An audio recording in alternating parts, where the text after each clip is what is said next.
नमस्कार, दिल्ली स्पेशल देख रहे हैं आप। मैं हूं आपके साथ साहिल धूलिया। बुलेटिन की शुरुआत करते हैं। राजधानी दिल्ली में लगातार बीजेपी और आम आदमी पार्टी नगर निगम के पैसों की मांग को लेकर हर दिन आंदोलन कर रहे हैं और 2 महीनों से वेतन न मिलने पर नगर निगम के डीबीसी कर्मचारियों ने ग्रीन पार्क एमसीडी ऑफिस में विरोध प्रदर्शन किया।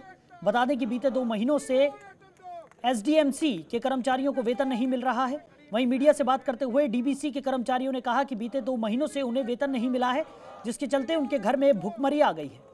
जबकि उन्होंने उच्च अधिकारियों से बात की तो उन लोगों का कहना है कि दिल्ली सरकार उन्हें पैसे नहीं दे रही है। अगर दिल्ली सरकार उन्हें पैसे दे दे तो नगर निगम उन्हें सैलरी दे देगी।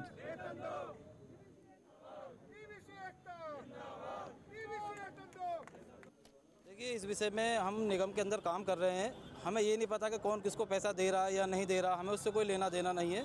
हमें निगम द्वारा जो भी हमारे अधिकारी हमें काम करने के लिए सौंपते हैं कि भाई आपको यहाँ जाना है, ये काम करना है, ये वर्क करना है, जो भी जैसे ओडीएफ में ड्यूटी लगाना, हमारा कोविड में इतनी वैश्विक महामारी फैली हुई थी, इसमें सभी लोग अपने घरों के अंदर सुरक्षित थे, लेकिन हम उन लोगों की सुरक्षा के लिए अपनी जान की भी परवाह ना करते हुए, अपने परिवार की भी परवाह ना करते हुए हम रोडों पर उनकी सुरक्षा कर रहे थे।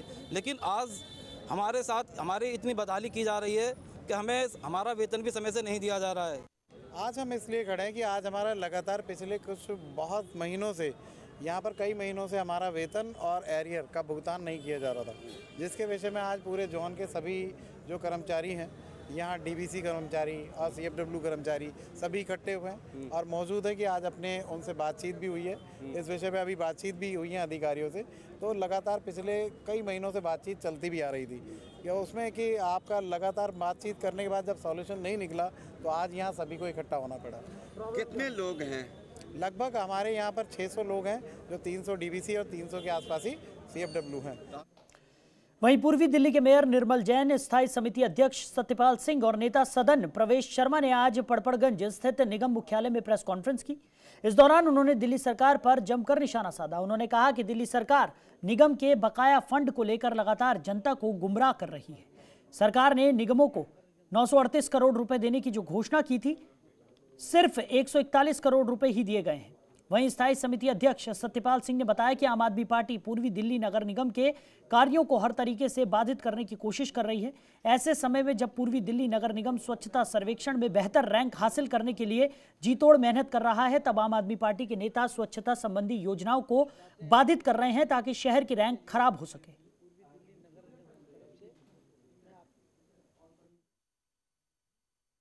जो 864 करोड़ था उसको उन्होंने कर दिया 501 करोड़ और 501 करोड़ का भी रह गया हमारा 42% काट के कि वो रह गया हमारा 360 करोड़। और 360 करोड़ में हमारे को उन्होंने चूँकि 200 इसमें 360 करोड़ में हम ये 501 करोड़ उन्होंने हमारा सैंक्शन किया 42% काट के, और 360 करोड़ वो हमारे को दे चुके अपने हिसाब से। जिस 360 में वास्तविकता से हमारे को केवल 144 करोड़ मिला था। 216 करोड़ वो लोन का पहले काट चुके, जो मैंने आपको पहले जिक्र किया है। 216 करोड़ काट करके हमें केवल 144 करोड़ रुपया मिला था। 144 करोड़ रुपया उन्होंने हमारे को दिया और उसमें अब उन्होंने कहा 360 करोड़, उन्होंने उसको 360 माना है। जो 216 काटा उसका कहीं जिक्र नहीं है सैंक्शन नोट में, और उन्होंने उसके अपने हिसाब से 141 करोड़ रुपया हमारा सैंक्शन किया। वहीं पूर्वी दिल्ली नगर निगम के मेयर निर्मल जैन और शकरपुर वार्ड में स्थायी समिति के अध्यक्ष सत्यपाल सिंह को त्रिलोकपुरी इलाके में भारी विरोध का सामना करना पड़ा। दरअसल वार्ड के निरीक्षण के लिए दोनों ही नेता दौरे पर निकले थे। जैसे ही ये दोनों नेता त्रिलोकपुरी पहुंचे, सैकड़ों की संख्या में सफाई कर्मचारियों ने उन्हें घेर लिया और वेतन देने की मांग करने लगे। कर्मचारियों ने निर्मल जैन की गाड़ी के चारों तरफ से उसे घेर लिया। काफी देर बाद निर्मल जैन कार से निकलकर स्कूटी पर बैठकर वहां से बाहर निकले। वहीं इस पूरे मामले पर मेयर निर्मल जैन ने कहा कि सफाई कर्मचारियों को आम आदमी पार्टी के नेता बरगला रहे हैं। आम आदमी पार्टी के कार्यकर्ता माहौल खराब करना चाहते हैं। आपको बता दें कि पूर्वी दिल्ली नगर निगम के कर्मचारी 16 जनवरी से समय पर वेतन की मांग को लेकर हड़ताल कर रहे हैं।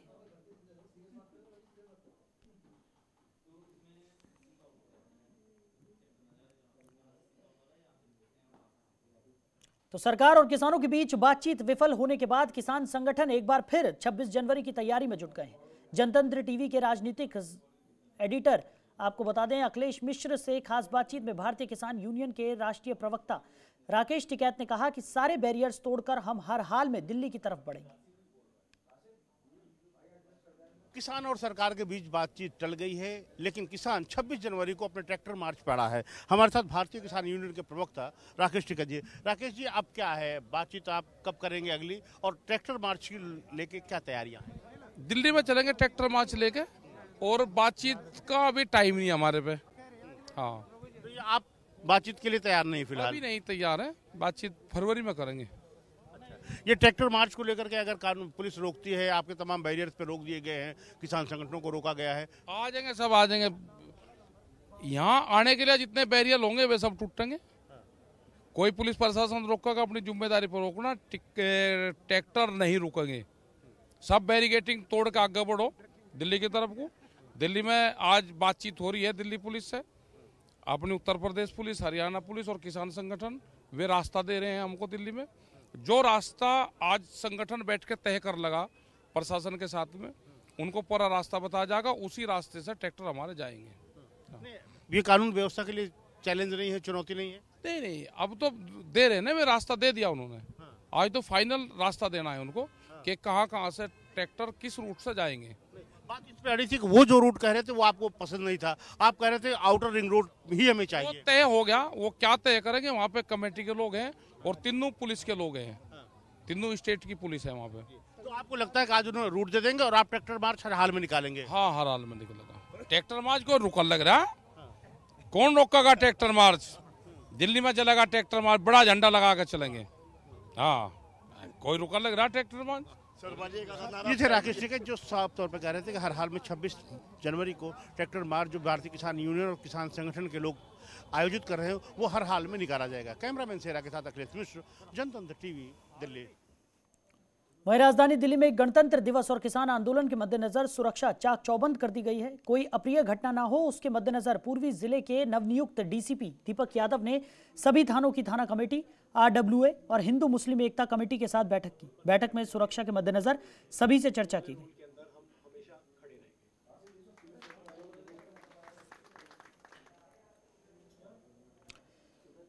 वहीं नारकोटिक्स कंट्रोल ब्यूरो ने पाकिस्तान और श्रीलंका से जुड़े ड्रग्स तस्करी करने वाले बड़े इंटरनेशनल गैंग का पर्दाफाश किया है। इस मामले में नारकोटिक्स कंट्रोल ब्यूरो ने श्रीलंका के 2 नागरिकों को चेन्नई से गिरफ्तार किया। साथ ही इनके 6 साथियों को एनसीबी ने कोस्ट गार्ड के साथ ऑपरेशन के दौरान पहले ही गिरफ्तार कर लिया था। देखिए रिपोर्ट।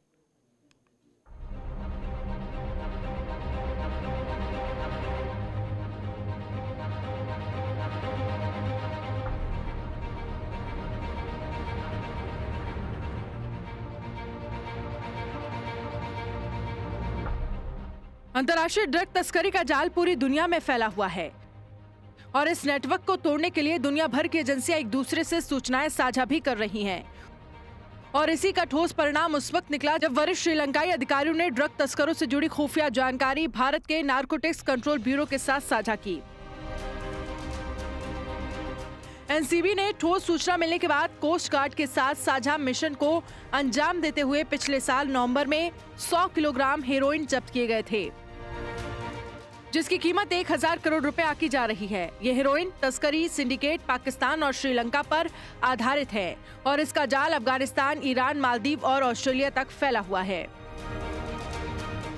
नारकोटिक्स कंट्रोल ब्यूरो ने अपने इन्फोर्समेंट एफर्ट्स के थ्रू ये ट्रांसनेशनल नेटवर्क को बस्ट किया है, जिसमें इस नेटवर्क के लिंकेजेस पाकिस्तान, अफगानिस्तान, ईरान से, जो कि सो कॉल्ड डेथ क्रिसेंट, जो नॉर्मली गोल्डन क्रिसेंट के नाम से जाना जाता है, और उसके अलावा डाउन साउथ में मालदीव्स और श्रीलंका में पाए गए हैं। इस पर्टिकुलर नेटवर्क में काम करते हुए कोस्ट गार्ड के साथ जॉइंट ऑपरेशन में in the month of November एक 85 केजीज ऑफ हेरोइन और 18 केजीज ऑफ मेथएम्फेटामिन का सीजर हुआ।